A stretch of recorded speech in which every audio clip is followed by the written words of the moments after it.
Bonjour à tous. Aujourd'hui, je vais vous parler de Back to Black, le biopic sur Amy Winehouse, qui est sorti le 24 avril et qui va donc nous raconter la vie de Amy Winehouse de l'âge de 19 ans à l'âge de 27 ans.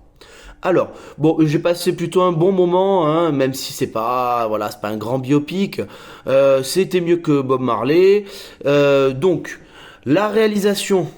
Je dirais que c'est un petit peu trop hypé. Quand on voit le type de personne qui était Amy Winehouse, j'aurais aimé quelque chose de plus anglais, de plus brut, quelque chose qui lui correspond davantage. Là, on dirait un biopic sur Beyoncé ou sur Britney Spears. Non, c'est pas cette personnalité-là, donc j'aurais fait ça autrement. Bon, c'est un choix. Là, c'est vrai que c'est très coloré, ça fait très américain. Bon. L'histoire de sa vie. Bah, elle est pas si intéressante, hein. Franchement, de ce qu'on voit à l'écran, ça se résume très très rapidement, hein. Il n'y a pas énormément de péripéties dans sa vie. En tout cas, ce qui est montré. Euh, le découpage du film n'arrange pas grand chose parce que la première partie, qui est bien trop longue avant qu'elle soit connue, donc cette partie qui est entre l'âge de 19 ans à 23 ans, donc qui est sur son premier disque, elle a fait que deux disques, donc elle réalise donc son deuxième disque à l'âge de 23 ans et c'est là où elle va passer dans le Star System et donc elle passe aux États-Unis et tout ça. Mais cette partie où en fait en gros elle est pas encore la personne que nous on connaît, qui est une junkie qui est complètement dans les excès et tout ça, et qui est harcelée par les paparazzis et tout ça. Cette première partie qui est avant ça, ça dure bien 1h20, 1h30 et ça tourne un peu en rond, hein. Bon, ça nous présente un peu les personnages, mais j'ai pas trouvé ça ultra intéressant et je trouvais que c'était vraiment intéressant. Une fois qu'elle a sorti son single, la Back to Black, et du coup, là, elle devient vraiment une star et ça devient vraiment très intéressant. Sauf que cette partie-là, elle est vachement plus courte. Alors qu'en fait, quand elle sort son deuxième disque, il lui reste encore 5 ans de vie, hein. Et on n'a pas du tout l'impression, parce qu'il reste quoi, 30, 40 minutes peut-être de film. Donc, problème de découpage, quoi. 4 ans, 1h20, et peut-être 40 minutes pour 5 ans. Non. Et puis c'est ce qui nous intéresse, c'est un petit peu de l'avoir dans sa période sombre. Excusez-moi, oui, bon, on est un petit peu dur, mais on veut pas voir Amy.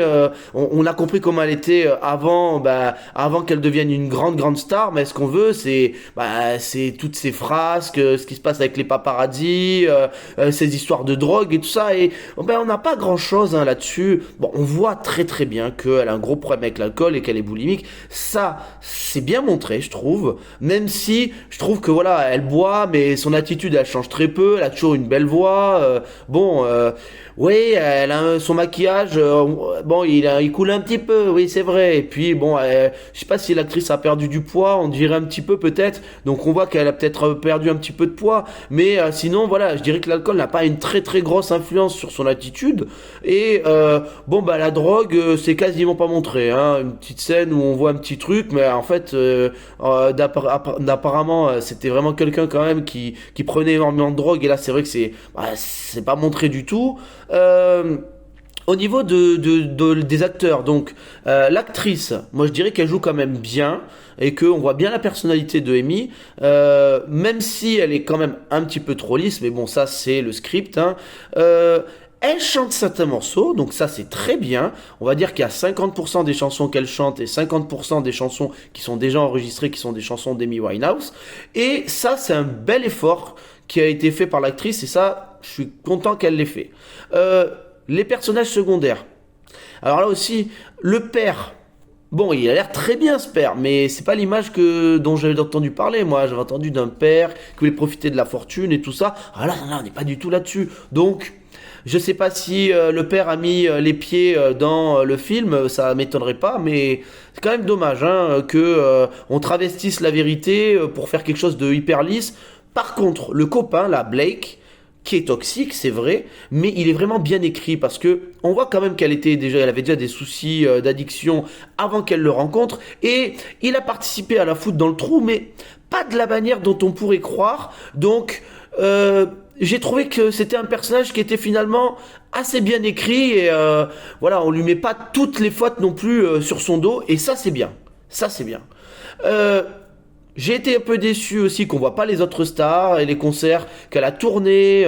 On la voit pas en tournée effectivement. On la voit pas avec par exemple Pete Doherty et tout ça. Elle est très très dans son coin dans le film. Elle est toujours soit seule, soit avec Blake, soit avec son père.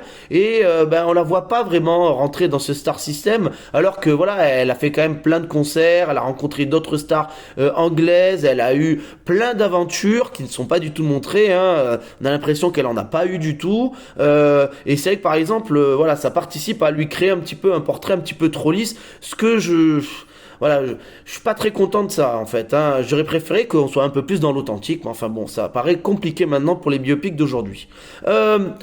Au niveau des chansons, là aussi j'étais assez satisfait parce qu'il y en avait plein que je connaissais pas. Et ça c'est très bien parce que par exemple dans One Love, il y avait que des classiques. Bon, peut-être après mes connaissances, j'avoue, sur aussi sur Amy Winehouse, elles sont petites. Donc du coup peut-être que c'était des chansons connues que je ne connaissais pas. Mais ils ont pas passé que des chansons qui étaient ultra connues. Donc ça c'était bien, j'en ai découvert également. Voilà. Pour finir, je dirais qu'aussi ce qui était bien, c'était que le film montre très bien que les chansons qu'elle a écrites elles sont liées aux événements de sa vie et donc du coup on a des chansons entières, par exemple Back to Black quand il la passe, c'était vraiment bien fait parce que là on se dit ah mais d'accord, c'est pour ça qu'elle a écrit ça à ce moment-là.